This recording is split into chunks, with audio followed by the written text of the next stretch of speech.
प्रधानमंत्री का ड्राइवर हूं भाई। गुरु तो गुड़, चेला शक्कर हो गया। हाँ, गुरु तो गुड़ रहा, चेला शक्कर हो गया।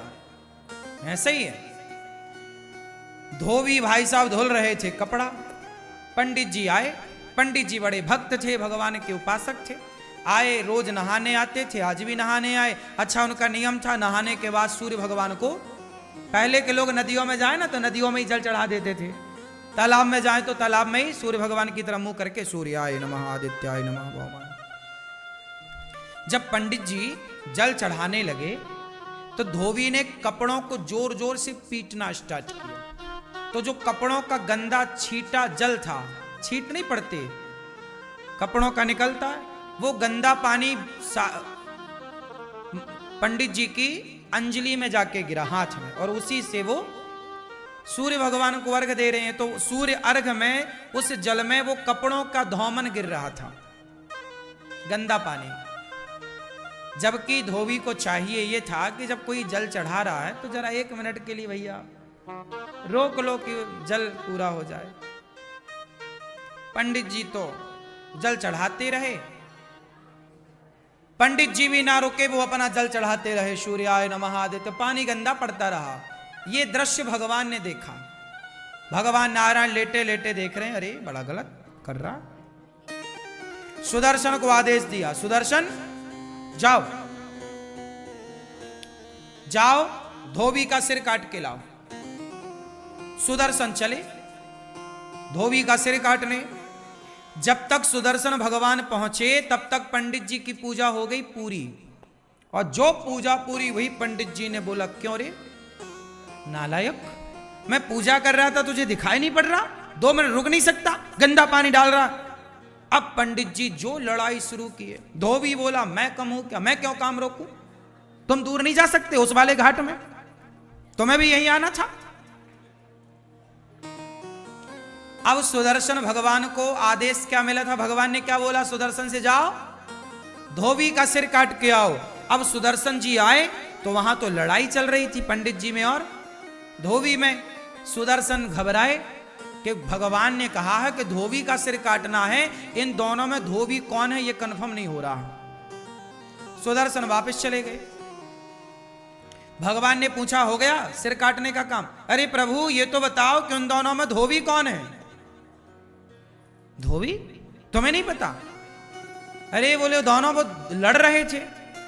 अब दोनों जब लड़ रहे, दोनों का स्वभाव एक सा है तो कैसे पहचाना जाए? आप भी तो धोबी की तरह हो गए। यदि धोबी गलत था तो पंडित जी आप भी तो उससे लड़के उसकी तरह हो गए। अब उसमें और आप में अंतर क्या रहा? तो सुदर्शन भगवान बोले, वहां तो 2 धोबी हैं, किसे काटना है बताओ? सुदर्शन भगवान से भगवान ने कहा, तुम वापस आओ, किसी को मत काटो। क्या मतलब हुआ इसका? क्या सीखा आपने इस कथा से? जब जवाब आप स्वयं देते हैं तो भगवान चुप हो जाते हैं कि जवाब तो आपने दे दिया। पंडित जी ने जवाब ना दिया होता उस धोबी को तो भगवान जवाब देते कि नहीं?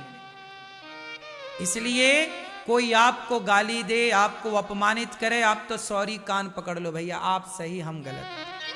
आप जब आप जवाब नहीं देते तो ईश्वर जवाब देते हैं,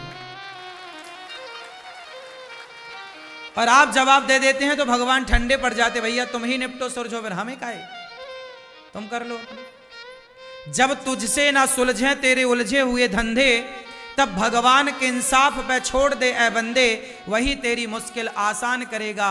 जो तू ना कर सका वो भगवान करेगा। जो आपसे नहीं होता ना वही भगवान करते हैं। इसलिए जवाब मत दो। क्यों मेरी मां? जवाब ना देना चाहिए।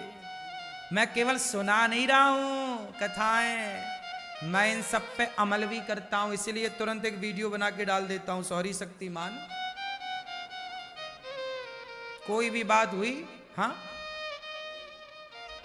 क्षमा बहुत बड़ा हथियार है ये क्षमा। जो तलवार नहीं काट सकती ना वो क्षमा की तलवार काट देती है। क्यों जी, बात सही है।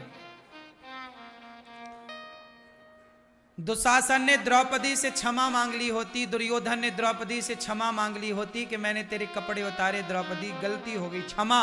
एक क्षमा मांग ली होती दुर्योधन ने तो क्या महाभारत होता? बच जाते ना लाखों लोग कटने से। हाँ, ये जो क्षमा की तलवार है ना मेरी मां, ये लोहे की तलवार से ज्यादा शक्तिशाली है या नहीं? कितने लोग मानते हैं इस बात को कि ये सॉरी की तलवार, क्षमा की तलवार बहुत सारी तलवारों को उठने से रोक देती है। हाँ या ना? समझ लेना मेरी मां। इसलिए झगड़ा होगा ही नहीं यदि आप मेरी बात मानो तो। कोई झगड़ा नहीं, छुट्टी। तो पति को रोज एक सॉरी बोलो, पत्नी को रोज एक सॉरी बोलो, और सास को 2 बोल दिया करो, बड़ी है ना। पिताजी को 1 बोलो, ससुर को 1 बोलो, पति को 1 बोलो, पत्नी को 1, पर सास को, और सासू मैया आप भी बहू को 3 सॉरी बोला करो। एक इसलिए कि तेरे बाप ने तेरी जैसे पैदा कर दी, सॉरी। एक मेरे बेटे का मैंने तेरे से ब्याह कर दिया, सॉरी। और एक तू मेरे ऊपर चढ़ाई कर रही, इसके लिए सॉरी। तो सास बहू को कितनी सॉरी बोले? 3। अब सॉरी नहीं बोलो मैया तो फिर लड़ो बहू से, फोड़वाओ सिर अपना। वो तो जवान है, बलवान, एक मारेगी तुम्हारे दांत टूट जाएंगे 3-4। या तोड़वाओ अपने दांत। बहू से नहीं लड़ना चाहिए, बहू बलवान है, अभी उसका समय है। अभी बहू का क्या है?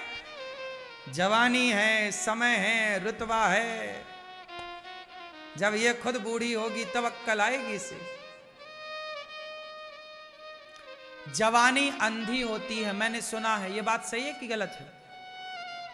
क्या होती है जवानी? क्या होती है? क्यों भैया, जवानी क्या होती है? हाँ, इसलिए अंधी जवानी में उन्हें दिखता ही नहीं कि माँ भगवान होती है, पिता भगवान होता है।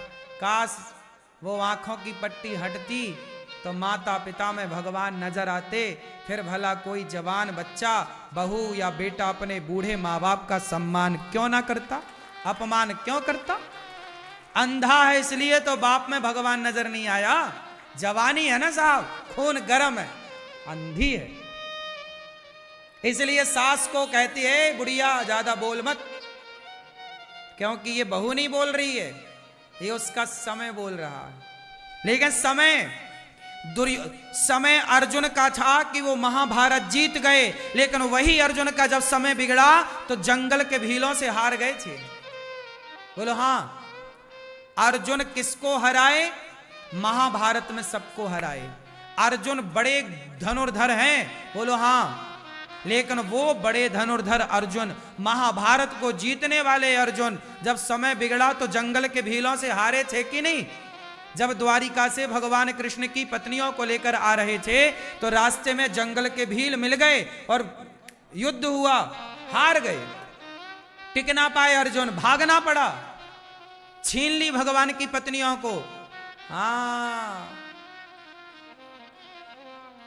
अर्जुन का अभिमान मिटाने के लिए भगवान ही कोल भील बन के आए थे, ताकि घमंड में अर्जुन ना रहे। हम जीते हैं इसका मतलब हम नहीं जीते भाई, समय ने जिताया है। और हम हारे हैं तो हम नहीं हारे। आप कुछ भी नहीं हैं, आप कुछ भी नहीं हैं, समय आपको सब कुछ बनाता है। समय अच्छा है तो लोग आपके पांव धोते हैं, पांव पे गिरते हैं, और समय बिगड़ जाए तो लोग लात मारते हैं। क्यों? आपका समय अच्छा है तो लोग आपकी तारीफ करते हैं। आप में कोई अवगुण है भी तो लोग उस अवगुण को नहीं देखते, क्योंकि आपका समय है और जब समय बिगड़ता है तो लोग अच्छाई नहीं देखते, फिर केवल हाँ समय समय पर होता है समय समय की बात। राम जन्म का दिन बड़ा, कृष्ण जन्म की रात। ये बहुओं का जो टाइम चल रहा है ना, सास पे अत्याचार कुछ बहुएं कर रही हैं, ये इनका टाइम चल रहा है। इसलिए सासू माँ रही मन चुप हो बैठिए, सासू माँ तुम चुपचाप बैठो, रही मन चुप हो बैठिए, देख दिनन के फेर। सब तो लिखा तुम्हारे ऋषि मुनियों ने, जब समय अनुकूल ना हो तो चुपचाप होके दुबक के बैठ जाओ। बहू बोलती रह, तेरा टाइम है रे बोल, तेरी आएगी तब तुझे, तब तक के लिए मैं चुप हूं। तालाब खाली होता है ना तो मछलियों को चींटियां खा जाती हैं। तालाब खाली होता है तो मछलियों को, अभी चींटियों का समय है। और समय किसका? गर्मी है, चींटियों के दिन चल रहे हैं। गर्मी में हर जगह चींटी, मछलियों को खा गई, तालाब सूखा। जब बारिश आएगी तालाब भरेगा तो चींटी महारानी कहां भागोगी, मछली पुक पुक कैसे करके खाएगी। कभी चींटियों का समय होता है तो मछलियों को खा जाती हैं, जब समय मछलियों का आता है तो मछलियां चींटियों को खा जाती हैं। यही प्रकृति है।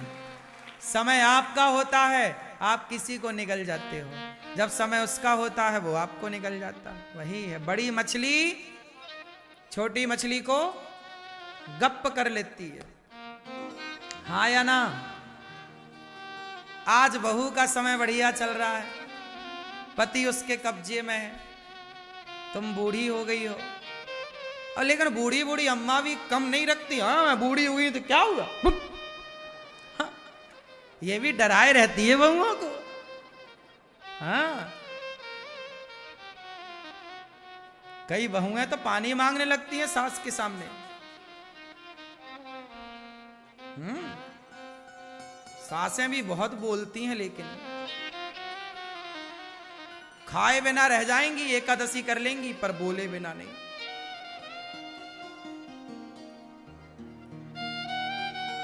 इसलिए मैं सारी समस्याओं का एक समाधान दे रहा हूं।